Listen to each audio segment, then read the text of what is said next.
ಏನು ನಿನ್ನೆ ದಿವಸ ಕರ್ನಾಟಕ ರಾಜ್ಯದ ಉಪಮುಖ್ಯಮಂತ್ರಿಗಳು ಯಾವುದನ್ನ ಸಂವಿಧಾನದ ಅಡಿಯಲ್ಲಿ ಪ್ರಮಾಣ ವಚನವನ್ನು ಸ್ವೀಕಾರ ಮಾಡಿದ್ರು, ಯಾವ ಸಂವಿಧಾನದ ಅಡಿಯಲ್ಲಿ ಶಾಸಕನಾಗಿ ಮತ್ತು ಮಂತ್ರಿಯಾಗಿ ಪ್ರಮಾಣ ವಚನವನ್ನು ಸ್ವೀಕಾರ ಮಾಡಿದ್ರು, ಆ ರೀತಿಯ DK ಶಿವಕುಮಾರ್ ಅವರು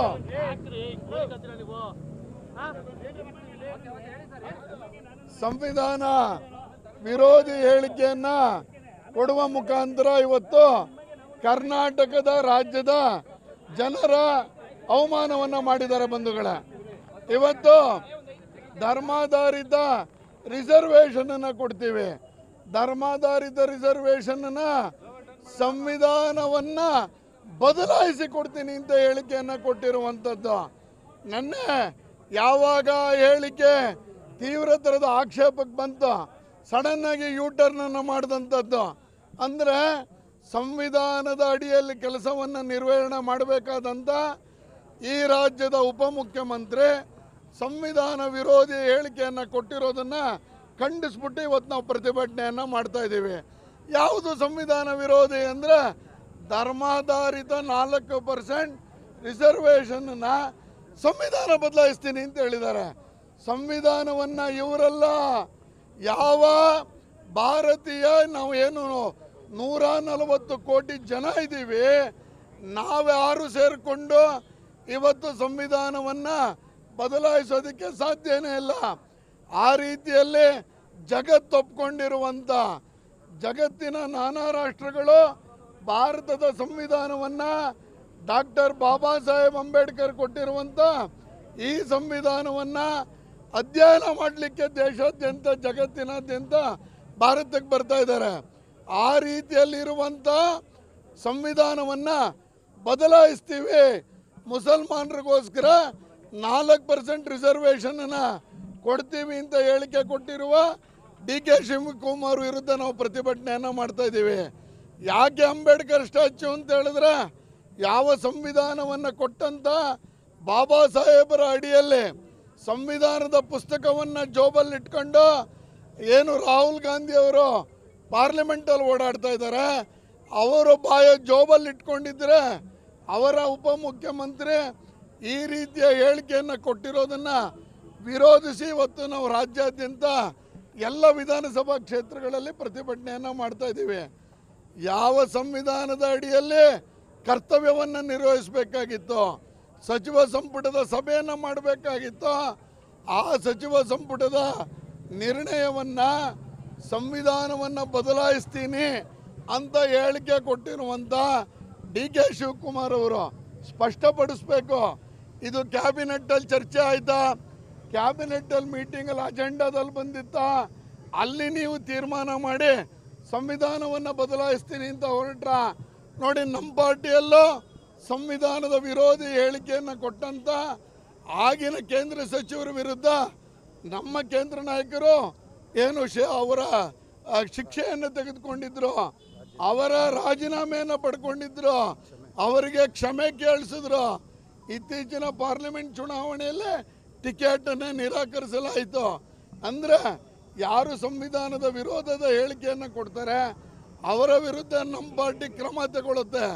ಆದರೆ ಕಾಂಗ್ರೆಸ್ಸಿನ ಹೈಕಮಾಂಡು ಹನಿ ಟ್ರ್ಯಾಪಿನ ವಿಷಯವನ್ನು ಡೈವರ್ಟ್ ಮಾಡೋಕ್ಕೆ, ಡಿವಿಯೇಟ್ ಮಾಡೋಕ್ಕೆ ಇವತ್ತು ಅಂಬೇಡ್ಕರ್ ವಿಷಯವನ್ನು ತೆಗೆದುಕೊಂಡು, ಸಂವಿಧಾನದ ವಿಷಯವನ್ನು ತೆಗೆದುಕೊಂಡು ಇವತ್ತು ಮುಂದುವರೆದಿದ್ದಾರೆ. ಎಲ್ಲಿ ಹನಿ ಟ್ರ್ಯಾಪಿನ CD ಫ್ಯಾಕ್ಟ್ರಿನ ಮಾಲೀಕ ಯಾರು ಅಂತ ಬರಬೇಕಾದ್ರೆ ಎಲ್ಲೋ ಒಂದು ಕಡೆ ರಾಜ್ಯದ ನಾಯಕರ, ಕಾಂಗ್ರೆಸ್ ನಾಯಕರ ಹೆಸರು ತಳ್ಕಾಕೊಂಡಿದೆ. ಅದನ್ನು ಮರೆಮಾಚಲಿಕ್ಕೆ ಇವತ್ತು ಈ ರೀತಿಯ ತಂತ್ರವನ್ನು ಮಾಡ್ತಾ ಇದ್ದಾರೆ, ಸಂವಿಧಾನಕ್ಕೆ ಅಪಚಾರವನ್ನು ಮಾಡ್ತಾ ಇದ್ದಾರೆ, ಅಂಬೇಡ್ಕರ್ಗೆ ಅಪಮಾನವನ್ನು ಮಾಡ್ತಿದ್ದಾರೆ. ಅದರ ವಿರುದ್ಧ ಇವತ್ತು ನಾವು ಹೋರಾಟವನ್ನು ಮಾಡ್ತಾ ಇದ್ದೀವಿ. ಕ್ರಮ ತೆಗೆದುಕೋಬೇಕು, ಸಚಿವ ಸಂಪುಟದಿಂದ ವಜಾ ಮಾಡಬೇಕು, ಕ್ರಿಮಿನಲ್ ಕೇಸ್ ಹಾಕಬೇಕು, ಬಂಧಿಸಬೇಕು. ಯಾಕೆಂದರೆ ಇದು ಸಂವಿಧಾನವನ್ನು ಬದಲಾವಣೆ ಮಾಡ್ತೀನಿ ಅಂತ ಹೇಳಿರುವಂಥದ್ದು. ಸಂವಿಧಾನ ಬದಲಾವಣೆ ಅಂದರೆ ದೇಶವನ್ನು ಇಬ್ಬಾಗ ಮಾಡುವಷ್ಟು ಅದಕ್ಕೆ ಸರಿಸಮಾನವಾದಂಥದ್ದು. ಸಂವಿಧಾನ ವಿರೋಧಿ ಹೇಳಿಕೆ ಕೊಟ್ಟಿರುವಂಥ DK ಶಿವಕುಮಾರ್ ಅವರನ್ನ ಬಂಧಿಸಬೇಕು, ಸಚಿವ ಸಂಪುಟದಿಂದ ವಜಾ ಮಾಡಬೇಕು. ಆ ಪಕ್ಷದ ನಾಯಕರಿಗೆ ಒಬ್ಬರು ಹನಿ ಟ್ರಾಪ್ ಅಲ್ಲಿದ್ದಾರೆ, ಒಬ್ಬರು ಅದನ್ನು ಡಿವೈಡ್ ಮಾಡಕ್ಕೆ ಇದರಲ್ಲ. ಆ ಹಿನ್ನೆಲೆಯಲ್ಲಿ ಹನಿ ಟ್ರಾಪ್ ವಿಷಯವನ್ನು ಮರೆಮಾಚಲಿಕ್ಕೆ ಸಂವಿಧಾನದ ವಿಷಯವನ್ನು ಮುಂಚಲೆಗೆ ತರುವಂಥ ಪ್ರಯತ್ನವನ್ನು ಮಾಡ್ತಾ ಇದ್ದಾರೆ. ಮಾತಾಡ್ಬೇಕು, ಇವತ್ತಿಂದ ಶುರು ಆಗುತ್ತೆ ನೋಡಿ. ಕಾಂಗ್ರೆಸ್ಸಲ್ಲೇ ಸಂವಿಧಾನದ ಅಪಚಾರವನ್ನು ಮಾದೇವಪ್ಪನವ್ರು ಸಹಿಸೋಕ್ಕಾಗಲ್ಲ, ಜಾರಕಿಹೊಳಿ ಅವರು ಸಹಿಸೋಕ್ಕಾಗಲ್ಲ, ರಾಜಣ್ಣ ಅವ್ರು ಸಹಿಸೋಕ್ಕಾಗಲ್ಲ. ಸ್ವತಃ ಅಹಿಂದದ ನಾಯಕರಾಗಿರುವಂಥ ಸಿದ್ದರಾಮಯ್ಯನವರು ಎಲ್ಲೋ ಒಂದು ಕಡೆ ಅವರು ಹಿಂದವನ್ನು ಹಿಂದಕ್ಕೆ ಹಾಕಿ ಬರೀ ಆ ಮಾತ್ರ ಹಿಡ್ಕೊಂಡಿದ್ದಾರೆ. ಎಲ್ಲೋ ಅವರು ಹಿಂದವನ್ನು ಹಿಂದಕ್ಕೆ ಹಾಕಿ ಹಿಡ್ಕೊಂಡಿದ್ದಾರೆ. ಆ ಆನೆ ಅವರಿಗೆ ಕುತ್ತಿಗೆಗೆ ಬರುತ್ತೆ. ಅಲ್ಪಸಂಖ್ಯಾತರ ಮೀಸಲಾತಿ ಸಂವಿಧಾನ ವಿರೋಧಿಯಾಗಿದೆ. ಅದರ ವಿರುದ್ಧ ಇವತ್ತು ನಾವು ಹೋರಾಟವನ್ನು ಮಾಡ್ತಾ ಇದ್ದೀವಿ. ಏನು ನಿನ್ನೆ ದಿವಸ ಕರ್ನಾಟಕ ರಾಜ್ಯದ ಉಪಮುಖ್ಯಮಂತ್ರಿಗಳು ಯಾವುದನ್ನ ಸಂವಿಧಾನದ ಅಡಿಯಲ್ಲಿ ಪ್ರಮಾಣ ವಚನವನ್ನು ಸ್ವೀಕಾರ ಮಾಡಿದ್ರು, ಯಾವ ಸಂವಿಧಾನದ ಅಡಿಯಲ್ಲಿ ಶಾಸಕನಾಗಿ ಮತ್ತು ಮಂತ್ರಿಯಾಗಿ ಪ್ರಮಾಣ ವಚನವನ್ನು ಸ್ವೀಕಾರ ಮಾಡಿದ್ರು, ಆ ರೀತಿಯ DK ಶಿವಕುಮಾರ್ ಅವರು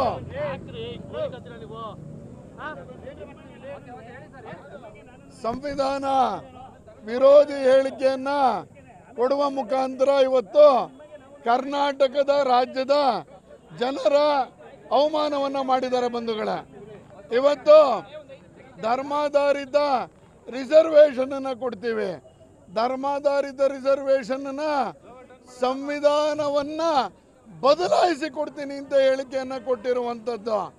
ನೆನ್ನೆ ಯಾವಾಗ ಹೇಳಿಕೆ ತೀವ್ರತರದ ಆಕ್ಷೇಪಕ್ಕೆ ಬಂತು, ಸಡನ್ ಆಗಿ ಯೂಟರ್ನ್ ಅನ್ನು ಮಾಡಿದಂಥದ್ದು.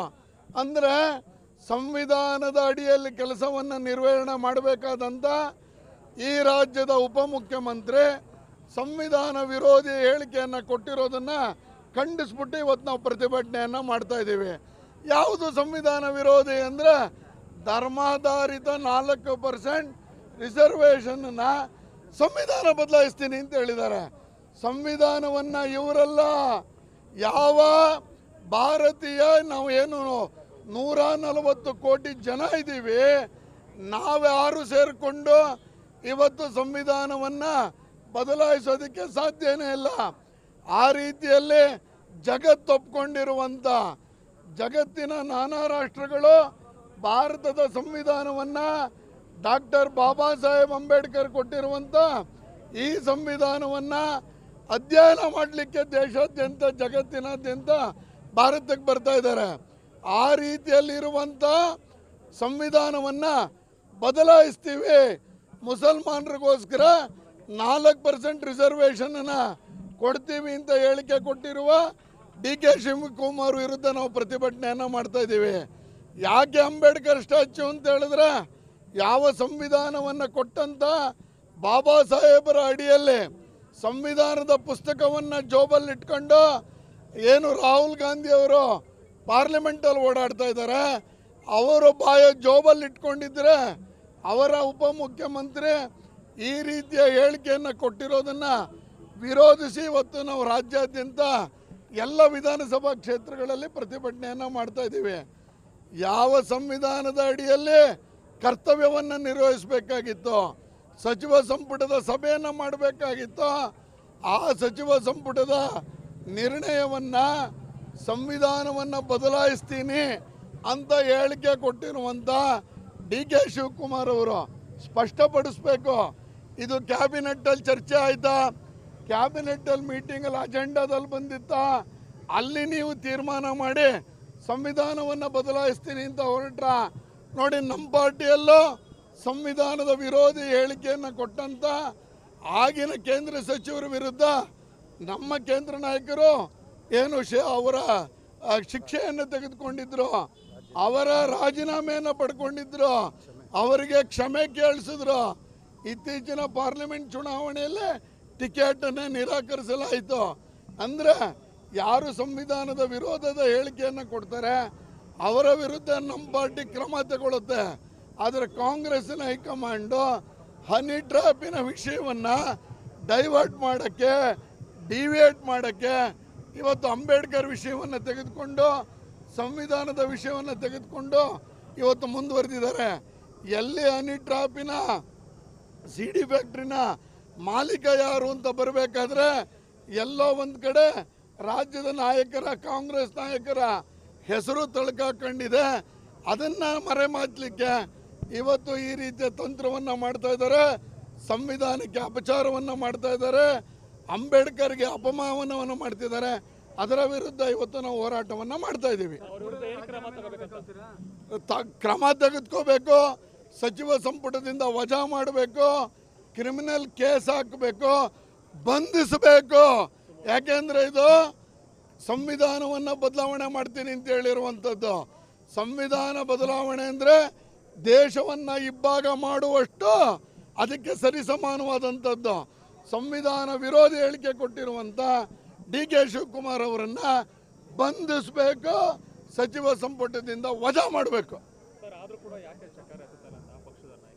ಆ ಪಕ್ಷದ ನಾಯಕರಿಗೆ ಒಬ್ಬರು ಹನಿ ಟ್ರ್ಯಾಪಲ್ಲಿದ್ದಾರೆ, ಒಬ್ಬರು ಅದನ್ನು ಡಿವೈಡ್ ಮಾಡೋಕ್ಕೆ ಇದರಲ್ಲ.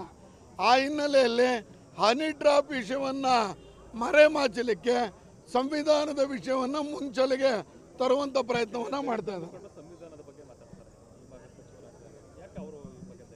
ಮಾತಾಡ್ಬೇಕು, ಇವತ್ತಿಂದ ಶುರು ಆಗುತ್ತೆ ನೋಡಿ. ಕಾಂಗ್ರೆಸ್ಸಲ್ಲೇ ಸಂವಿಧಾನದ ಅಪಚಾರವನ್ನು ಮಾದೇವಪ್ಪನವ್ರು ಸಹಿಸೋಕ್ಕಾಗಲ್ಲ, ಜಾರಕಿಹೊಳಿ ಅವರು ಸಹಿಸೋಕ್ಕಾಗಲ್ಲ, ರಾಜಣ್ಣ ಅವರು ಸಹಿಸೋಕ್ಕಾಗಲ್ಲ. ಸ್ವತಃ ಅಹಿಂದದ ನಾಯಕರಾಗಿರುವಂಥ ಸಿದ್ದರಾಮಯ್ಯನವರು ಎಲ್ಲೋ ಒಂದು ಕಡೆ ಅವರು ಹಿಂದವನ್ನು ಹಿಂದಕ್ಕೆ ಹಾಕಿ ಬರೀ ಆ ಮಾತ್ರ ಹಿಡ್ಕೊಂಡಿದ್ದಾರೆ. ಎಲ್ಲೋ ಅವರು ಹಿಂದವನ್ನು ಹಿಂದಕ್ಕೆ ಹಾಕಿ ಹಿಡ್ಕೊಂಡಿದ್ದಾರೆ. ಆ ಆನೆ ಅವರಿಗೆ ಕುತ್ತಿಗೆಗೆ ಬರುತ್ತೆ. ಅಲ್ಪಸಂಖ್ಯಾತರ ಮೀಸಲಾತಿ ಸಂವಿಧಾನ ವಿರೋಧಿಯಾಗಿದೆ. ಅದರ ವಿರುದ್ಧ ಇವತ್ತು ನಾವು ಹೋರಾಟವನ್ನು ಮಾಡ್ತಾ ಇದ್ದೀವಿ.